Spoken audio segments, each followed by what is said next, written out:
Bounty hunting is a complicated profession. Don't you agree? The Cinik Radio Podcast.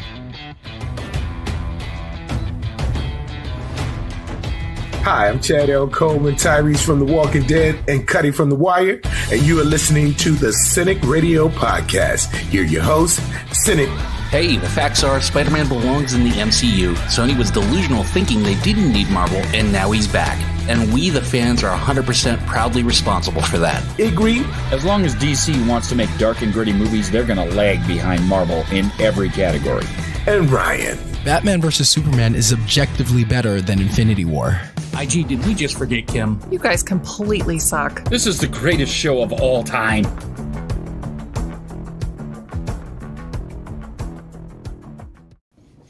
We didn't forget her. I think she's at the airport. This is episode 157 of the Cinik Radio Podcast, and I'm your scruffy-looking nerd herder, Cinik. And joining me, as always, my Jedi Council, Ikri and Ryan. And on this week's show, we are breaking down Kenobi Part 6. And, I mean, we're a little behind since one of us was on vacation. Spoiler alert, it wasn't Ryan this time. So I only want to touch on one finer point from the episodes that we missed. IG, during the first round of Vader Kenobi, why do you think the Kenobi just couldn't get it up? I mean, the Sith Lord literally mopped the planet with his former master. I think he had spent so much time just trying to lay low and keep from being found out as a Jedi after Order 66 that he had just lost his connection to the Force because he didn't need it. He was just basically living a hermit's life, going to work, feeding his Eope and looking out over a canyon and watching every once in a while to see if Luke was still doing okay. He just didn't have to do anything. And with any skill, if you just stop doing it, if today I stop driving and 15 years from now I try and get in a car and drive away, it's not going to go well. So, I mean, I would imagine that the Force is a much finer skill than driving a car. So, Vader had been using it constantly, and Obi-Wan hadn't. So I think, he had lost his connection and just needed to get kick-started back into whatever he did know. So check, the Force is not like riding a bike. You won't remember if you don't use it in the long. And by the way, the Eope is the worst mode of transportation I've ever seen in my whole life. And it reminds me of one of my ex-girlfriends. So I every time it's on screen, I just start apologizing and just get covered in flop sweat. Ryan, for the love of God, please explain to me what Reva's motivation was heading to Tat to kill Luke. I don't know. I was a little. That was one of the more frustrating things on the show. Was some of the writing that I feel like didn't do her character's service. I think when it started, I really liked her character. I really liked what they were doing with her. I really liked the actress portraying that character. In the middle, it kind of got weird, and then just that motivation at the end, it didn't make any sense. The only thing I can guess, is that she somehow deduced that it was Anakin's son, and that somehow that would be, some kind of revenge, that maybe she would kill him, and then get the message to Vader that she'd killed his son. That's the only thing I could think, because otherwise, it really didn't make sense. I think once there was that reveal of her, which was not, I think everybody kind of guessed she was probably one of the younglings. But once you get that reveal, but not that she kind of turned to the dark side, but that it was all a long con, revenge plot. It's weird because she's evil, basically, regardless, she's just killing people for whatever reason. And I get that she's trying to, convince Vader that she's committed to the cause, but I don't know. It was weird. I think real weird choices as far as what they wanted to do with the character. So yeah, I don't know what she was thinking. IG, during this episode, we get a big chase scene. A much smaller transport being trailed by a Star Destroyer. Callbacks to A New Hope and The Last Jedi. Are you a fan of these everything is old is new again with these hello there type callbacks? Fortunately enough, I really am. I like the callbacks. I mean, the one thing that I don't like about the chase scene, while I really liked it because it showed the similar imagery with the Star Destroyer coming in, the V of it just showing up through the screen. That was really cool. But what I don't like is space is 3-dimensional. Turn up, turn down. Go somewhere other than just straightforward and slightly listing to the left. Don't do that. Go turn in a different direction when you have other directions to go in. And I don't know, that's just one of the things that Star Wars has always done, so I guess I really have to kind of forgive it. But the imagery and the way that they shot it, considering this is more a TV show than a movie, it looked amazing. Like I really do enjoy that, seeing very familiar imagery with the Star Destroyer showing up on screen and everything, but so they could do some other things. Yeah. My question is, why didn't they send, a fleet of TIE fighters after, okay, Vader wants to go after Obi-Wan, cool. Two things. One is they could have just kept the Star Destroyer on them because Vader took his ship to go after Obi-Wan. And then two, if you want to take the ship to go after Obi-Wan along, with the Star Destroyer, why not send a fleet of TIE fighters? So it felt like throughout the show, because there was a lot of these situations where we got the kind of what's old is new,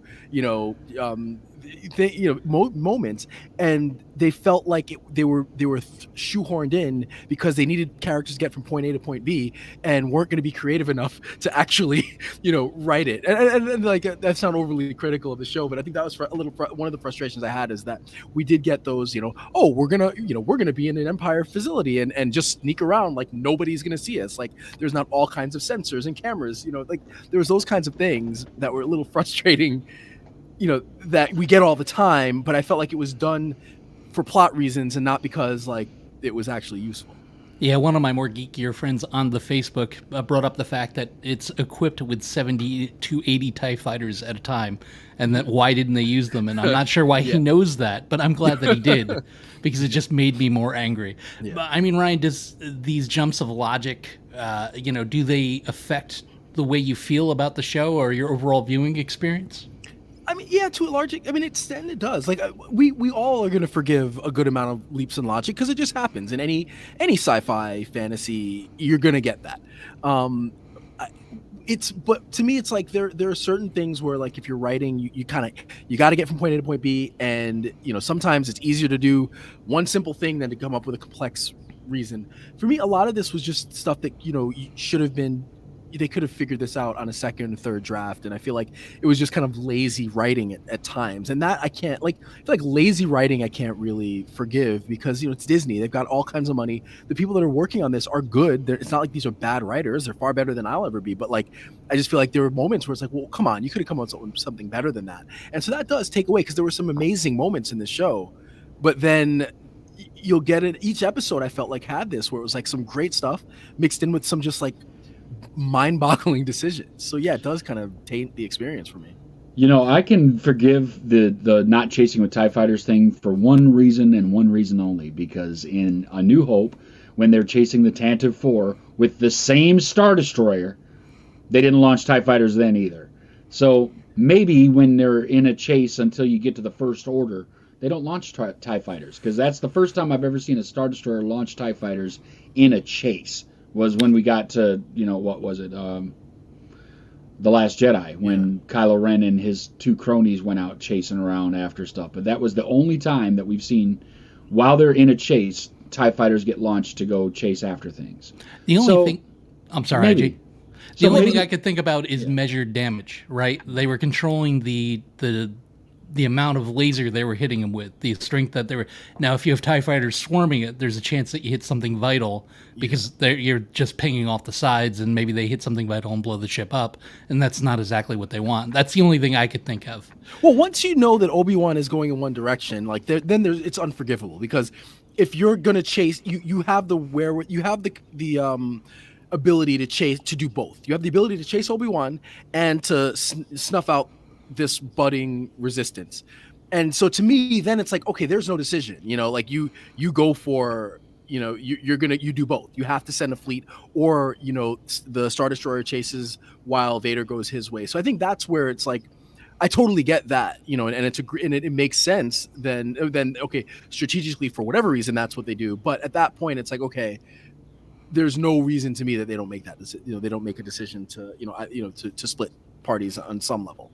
Now, IG, you're going to know the answer to this from me, but I'm going to ask you, because you're a little more forgiving than I am. The princess's poise to keep people calm during this chase, the worst moments, it kind of spoke to maybe a Sansa Stark during the Battle of Blackwater Bay, and it spoke to maybe the leadership that she's going to grow into. But was it a little bit of a reach for a 10-year-old? Quite a bit of a reach for a 10-year-old. I mean, I understand that she's kind of grown up in a different environment than the rest of us have, but that doesn't still mean that a 10-year-old can just calm like adults that have probably been through some stuff, because, you know, the galaxy's been through the Clone Wars, so there's been war all over the place. People have been through some stuff. You know, you've got veterans sitting on planets wearing part of their old clone trooper armor, so that, like, everybody knows some of the stuff that has gone on in this galaxy. And this little privileged 10-year-old comes up and says, "It'll be okay, look at my little droid, it's cute." And it's a little bit of a stretch, but I know why they did it. You know, that you need to, well, one, you need to, like, make it seem like Lola's important, and then two, you need to make it seem like Leia is way better at whatever she's doing than anybody else could be, because she's Leia. So, Ryan, Aunt Beru, unexpected badass moment. On a scale of 1 to Alonzo Harris, Denzel Washington's character in Training Day, how much did you respect did you gain for her blue milk pouring badass self in that scene? I gain a lot of respect. I mean, granted, none of it was like earned. There's nothing to set it up, but I'll give it to them. Like, I think that both Uncle Owen and Brooke did had good showing for themselves against somebody who as powerful as Reva. So yeah, I'll give her a 10. Something you and I have talked about at length, IG, is just parenting, and step parents, biological parents. And this is a little off topic, but me and my lovely wife are going back through The Sopranos because she's never seen it. And we hit the Paulie Walnuts, my mother is my aunt, and my aunt is my mother storyline. And his reaction kind of disappointed me.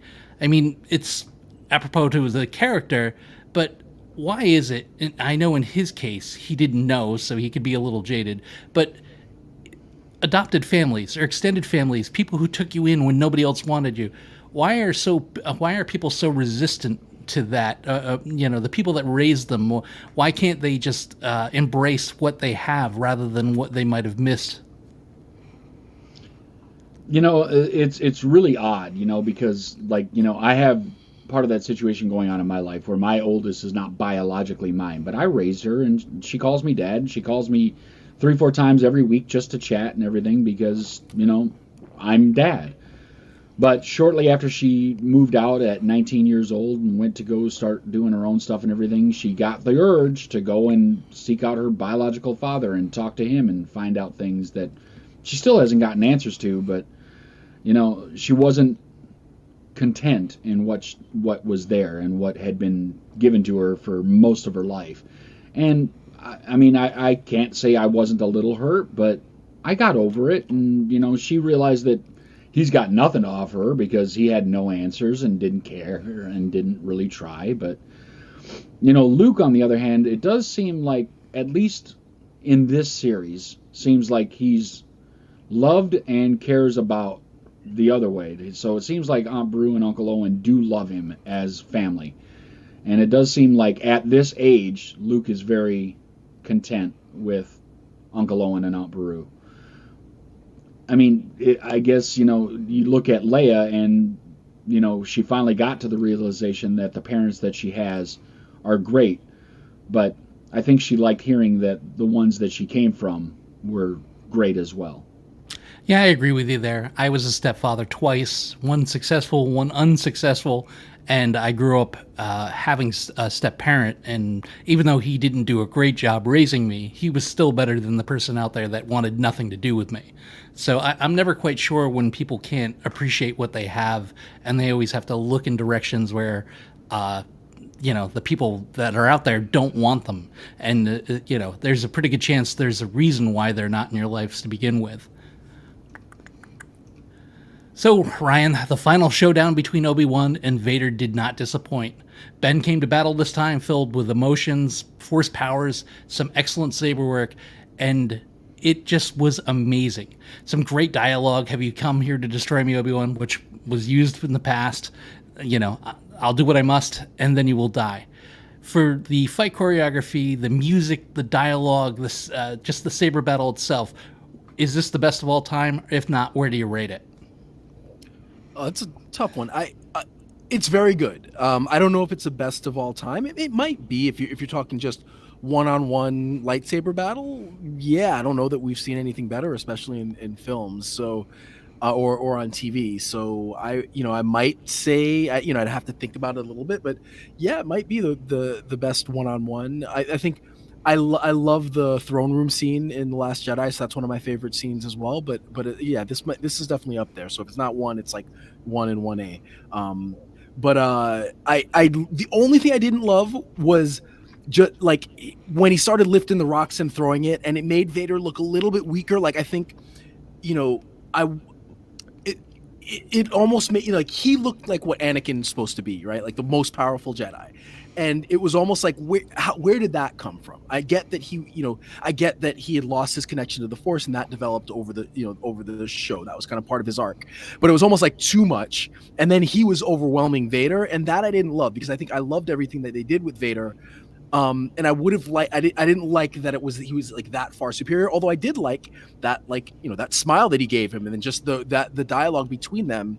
Even though I didn't understand why he wouldn't just go for the kill now that he said he's not Anakin, and they seem to be in agreement. So I think there's some parts of that I didn't love, but otherwise, overall though, I thought it was a great battle. From beginning to end, it worked really, really well, and definitely up there is like, if not, definitely, I think now that I think about it, probably the best one-on-one battle, and one of my favorite.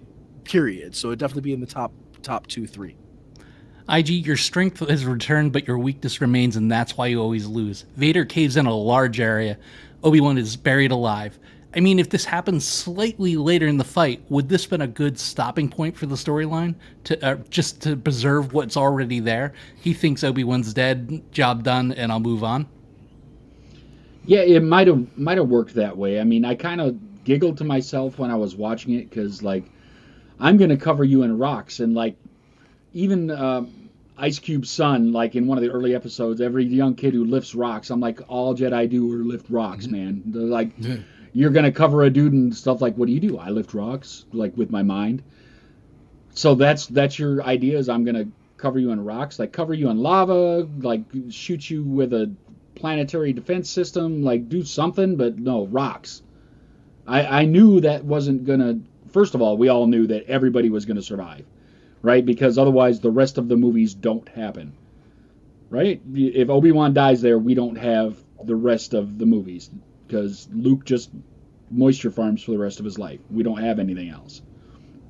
But, I don't know. I just kind of giggled away at it and thought that, it would be kind of fun to just let it end there, because then...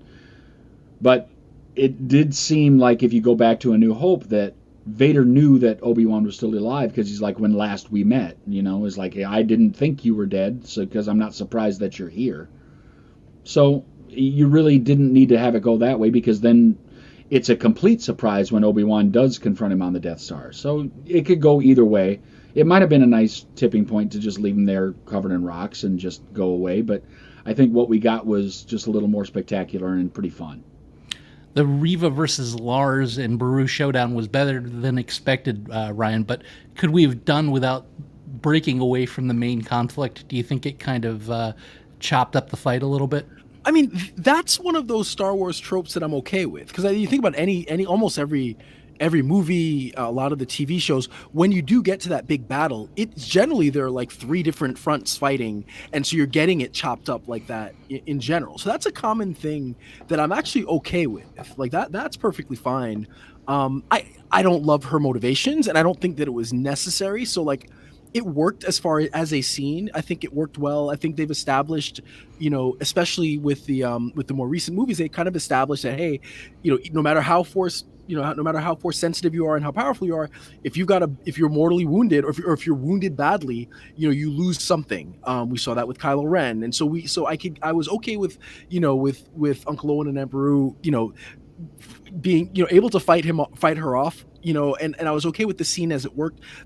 Emotionally the scene works well. I think it was poorly written. Like the motivations were poorly written and it didn't make sense, but I was actually okay with that part, outside of that little slight misdirect of like, is it happening at the same time as what's going on with Obi-Wan? We're not quite sure. Like, what was the time? When is it going on, and how long does it take for Obi-Wan to finish that battle and then get to Tatooine? That's a little sketchy. But otherwise, like, I was fine with it as how it was edited and shot. After striking some serious damage to his respiratory system, his helmet, the Sith Lord looks like he's done for. It's split open IG, and we see what remains of the Jedi. I'm sorry, Anakin. I'm sorry for all of it. I mean, he spits out, "You didn't kill Anakin Skywalker. I did." I mean, and that twisted little evil smile. But did you notice the switching of light between blue and red with the lightsabers, the switching between Anakin's voice and Vader's voice? And did it make that scene that much more heartbreaking? Heartbreaking and powerful to watch all at the same time. Like, I saw it happening and I was like, it's real subtle, but it's real moving. And it just really kind of shows like the depth of loss that Anakin went through that was able to turn him to Darth Vader. Because, yeah, it was a lot of manipulation from Palpatine, but it was a lot of loss that Anakin had that really finalized all that. Losing his mother, he hadn't lost Padme yet when he was made Darth Vader, but he had lost his chance to be a master on the council.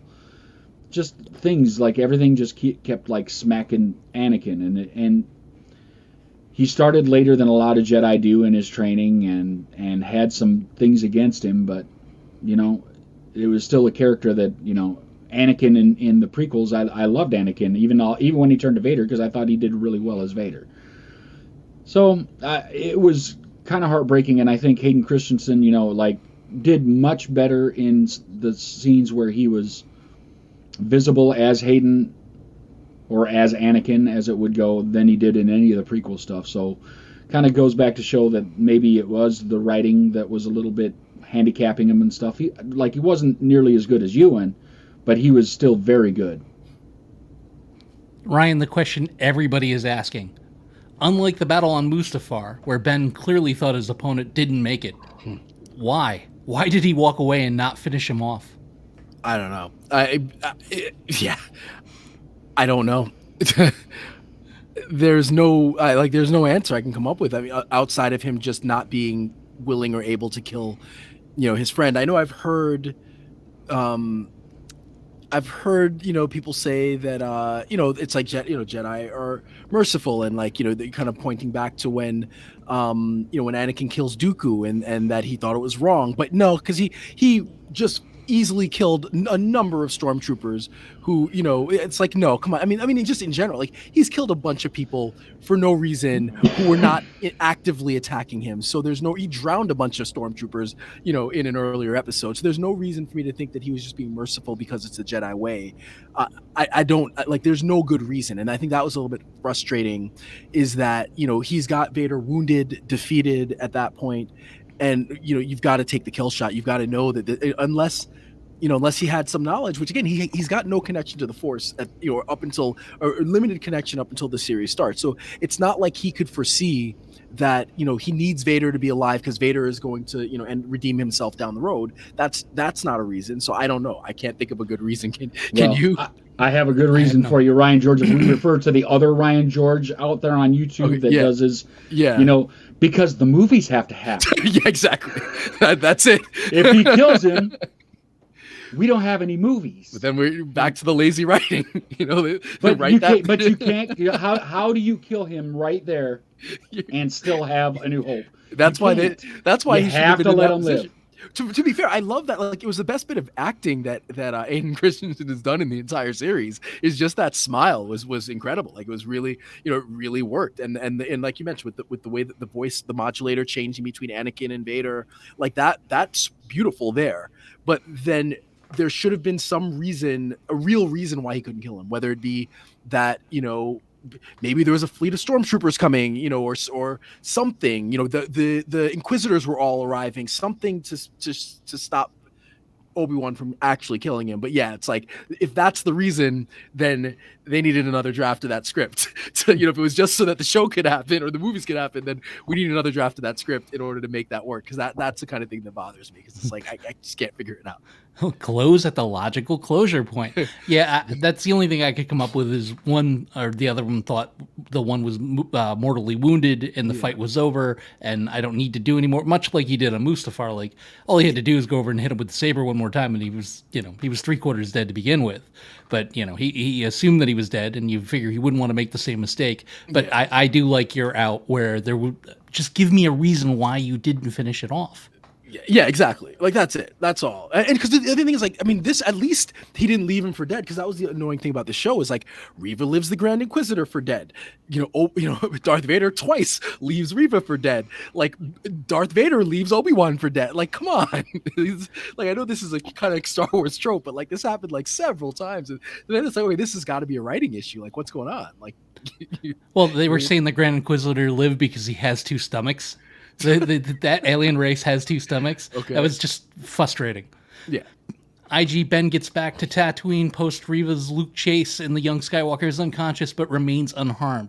One of the complaints during the series is that the characters were teleporting. Do you feel that Obi-Wan's trip happened a little too quick for comfort? Did he get back, a little too fast? Yeah, like, is there no travel time? Like, even if I'm going to the corner store, it takes me minutes to get there. You can't just, like, show up, like, inexplicably on time to literally everything. Even when he was going to rescue Leia, like, she had already been under interrogation for a while. Other things are going on, like, and he shouldn't have been too terribly far behind them because he left from the same planet they did to go to the same place they went to.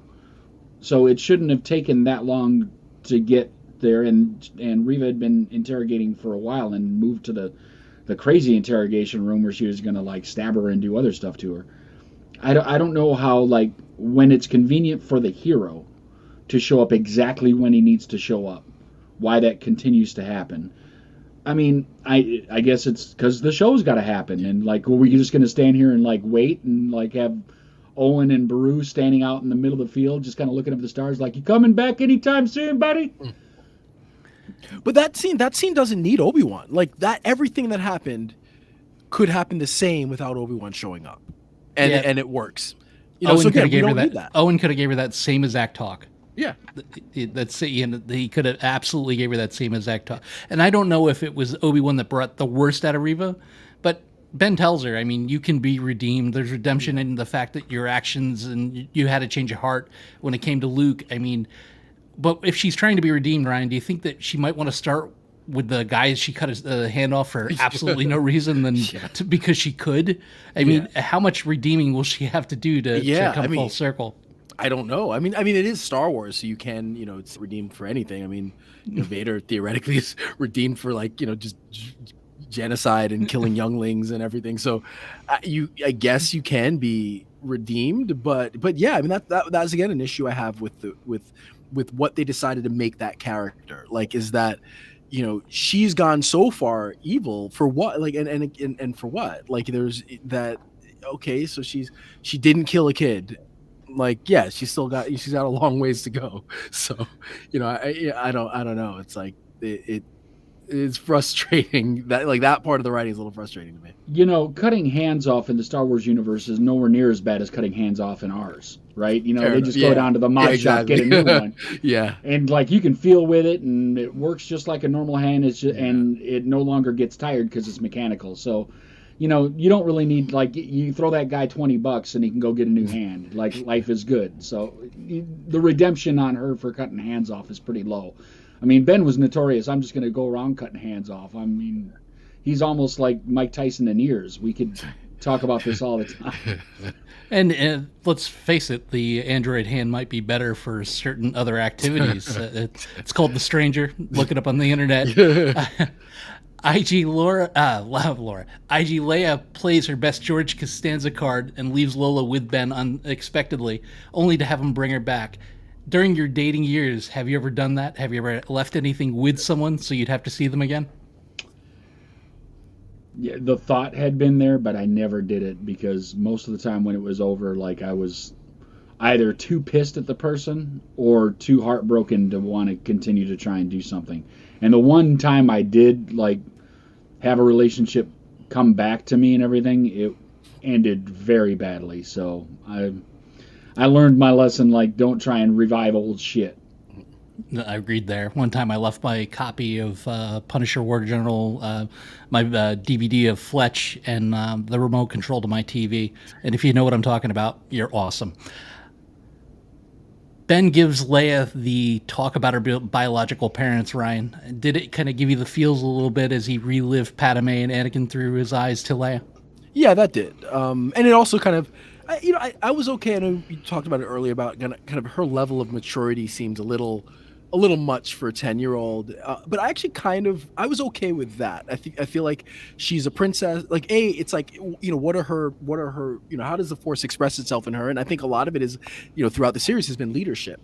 And, if you combine that with the fact that she's a princess, she's brought up in a royal family, with parents that know what she is and what she might be needed for, I could actually buy the level of maturity that she has throughout.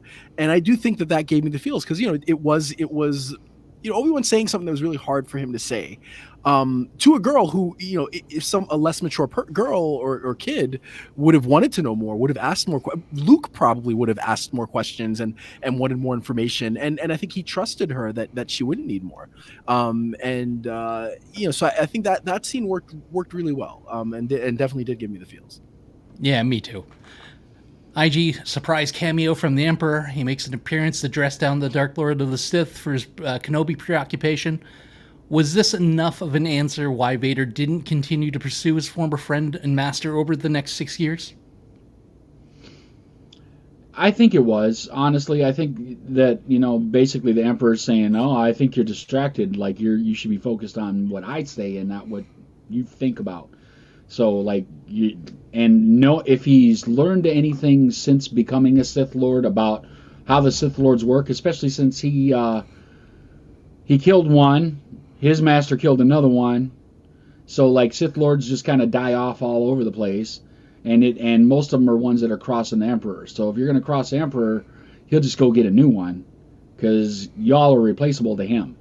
So maybe you ought to just focus where he tells you to focus, so that he doesn't have you offed next. So sure, I can buy that. Like, I'm not going to go chase Obi-Wan because the Emperor tells me I better, like, sit in my house and do the right thing. Yeah, being a student to a Sith Lord is not a job you want to get fired from. It's not something you walk away from without some scars. Ryan, in the end, on Ben's end, we get some Qui-Gon Jinn action. He leads Ben to his new home, past the Dune Sea. Do you think we'll get an episode or a season 2, or should they let this lie as the standalone conflict between Vader and Kenobi as a bridge between the prequel and the original movies? And your thoughts on the series and your rating? Yeah, I'm mixed. I think the good thing about the show, regardless of kind of my complaints, is I did finish the show wanting more. But I don't know like what that means, because I don't really want. And I'll eat crow, because I think initially when it was announced, I didn't want to see Vader in the show. I felt like it was going to diminish what we would get, in A New Hope. And I'll say that I really liked what they did with Vader and Kenobi. So I kind of don't want to see any more Vader and Kenobi at this point. I think that would then diminish it. But I did really love that interaction, and I think I love what Star Wars has done with Vader. Between this show and Rogue One and the comics and a couple of the novels, I think they've really made Vader into this. And even in the video game, I haven't played the games, but I've heard that the games are, the most recent game is really good, and the way they portray Vader is like he's terrifying, and he's like a horror villain almost. So I think I maybe want to see more of Vader in limited amounts. I don't need a Vader show, but I do think I like what the show did with him. So I think there's an Obi-Wan story to tell that is not Vader centric. So I would like to see that, but I don't know that I'd want to see this type of them chasing, trying to kill, capture, kill Obi-Wan. As for the show, I think, there's a lot to really like about the show. I think Ewan McGregor's performance was great. As usual, he's always been as Obi-Wan. I really liked Reva as a character until they started, until the writing really did not do her justice. I really loved everything with Vader. He was terrifying. He was badass. And like just makes me want to see more of this kind of Vader. I like Leia. Not as much as the other things I mentioned, but I think I like the actress. She plays the character well. I liked how they wrote her, and it sold me on her being, again, this leader, even at a young age. I think the score was really good. Some of the things I didn't like, as we talked about the tropes. I'm not going to go over it again, but like those tropes were just annoying because it was things we've seen a lot, and I feel like the writing was weird at times. Like some of the writing was good, but some of the writing was pretty bad. And I felt the show, I don't know if you guys felt this, but the show just felt cheap. Or not cheap, but cheaper than the other Star Wars TV shows. Like it felt like they really, did not have the budget that The Mandalorian or even Boba Fett had. And it just felt like that at times, that it was very much, you could see that it was kind of shot in, they were in one set and one setting, and I think they used that virtual space probably a lot, and it just felt like it just felt cheaper, which I don't know that it I feel like that this show deserved to be bigger and grander in a lot of ways, and I don't feel like it quite looked like that.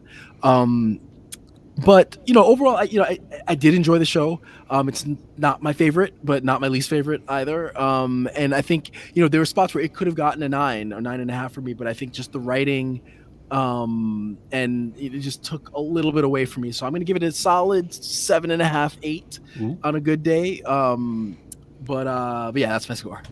IG. So I really enjoyed it. Some of the middle episodes weren't as great for me, but the ending episode really nailed it. For the series, I'm probably going to give it an 8.5, but the last episode I really enjoyed quite a bit. That would get a 9.5 for me, just for episode 6. Ryan's right. There's some tropes that go on, but there are tropes that lived in Star Wars basically in all of the movies and in some of the other TV shows, Mandalorian and Book of Boba Fett. So if that's the things they do in Star Wars, then it rhymes. It's going to continue to rhyme. If they go too far off the path, because even the tropes are still even there in the Clone Wars and Rebels. It's a Star Wars trope. It's things that they do. It's how it exists in that universe. So I'm okay with that. I got extra feely when he said the thing to Luke there at the end of the episode. Hello there. I was like, oh my God, he said the thing. I don't know why, because I knew he was going to do it. I didn't call when he was going to do it at the right time. I thought he was going to do it much earlier. But he said it, and I don't know why it get me all giddy and excited and everything, but it did, and great. But there's a lot of things going on with that. I was totally surprised. I didn't think we were going to get Ian McDiarmid back as the Palpatine. We did. That was awesome. Liam Neeson had said months ago that he's not a TV show kind of guy. He does movies and he does stage. He doesn't do TV shows. And then all of a sudden there he is in a TV show. So I didn't see that coming. That was exciting. I think most of the portrayals of characters, especially named ones that we'd seen before, were really well done. Kumail Nanjiani showing up constantly through the series was hilarious. But what are you going to do? You're going to hope for more? Or, we have other things coming up like Ahsoka and Andor coming up that, we've got other shows coming that can explore some of the time periods and some other things going on. That could be very exciting. So I'm excited. I think, again, like I said, probably a 8.5 for the entire series, 9.5 for the last episode. Yeah, I'm right there with you, IG. I love so many things about this, and there were so many things that drive me absolutely batty. I want to suspend disbelief. I want to throw logic out the window, but sometimes it's just too hard to do. It's just too in your face. They probably should have done a season where there was no contact between the two, or at least end it where one of the other ones thought it was that they were gone. That way it makes sense, or maybe 5 years after the prequels. That being said, the battle between the two friends was epic. I love the dialogue. I love the raw emotion. It brought everything. This isn't the Vader we wanted. This is the Vader we needed.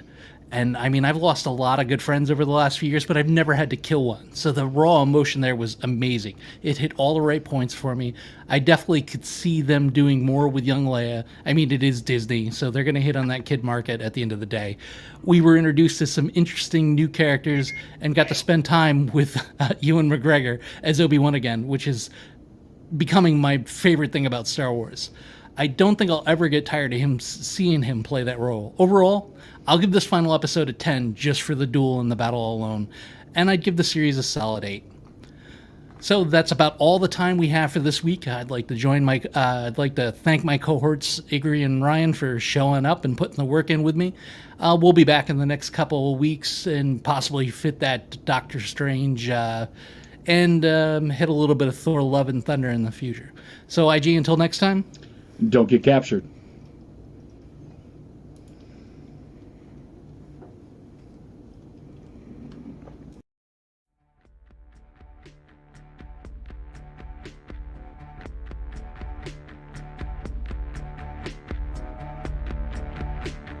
Follow the podcast on Twitter, Facebook, and at cinicradio.com. Available for download on iTunes.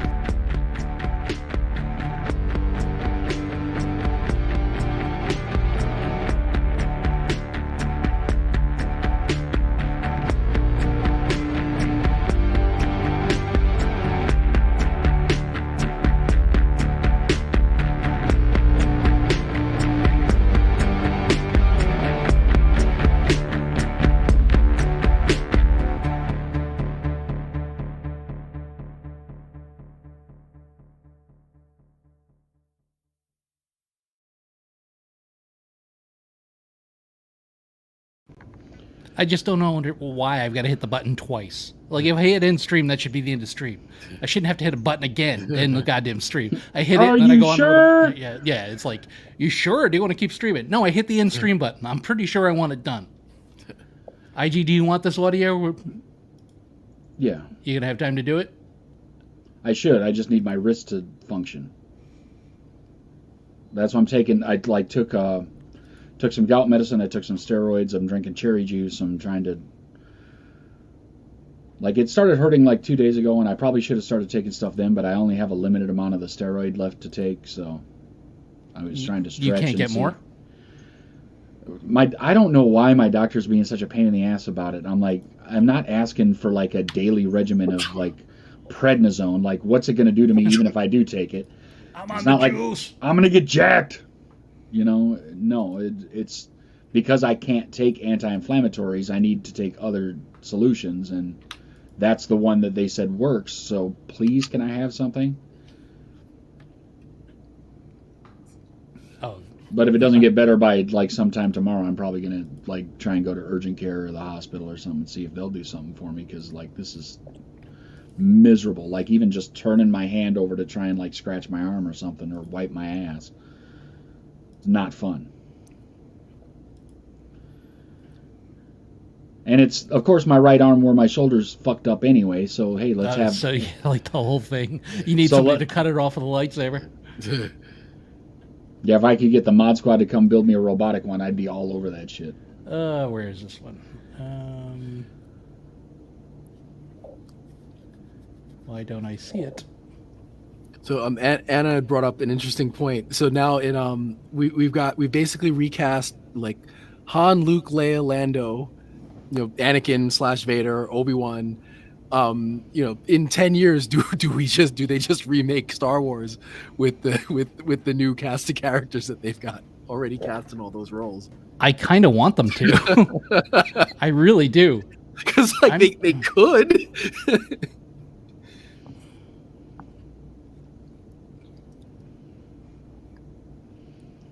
Yeah, in the next 9 years though, they've got room to do more Obi-Wan series if they want to. There's no way he's just gonna sit in his hut and do nothing for fucking 9 years. He's gonna do something. Yeah. Well, he's gonna fight Darth Maul at some point, so something's gotta be going on. That's true. And I did tell you the Inquisitor was gonna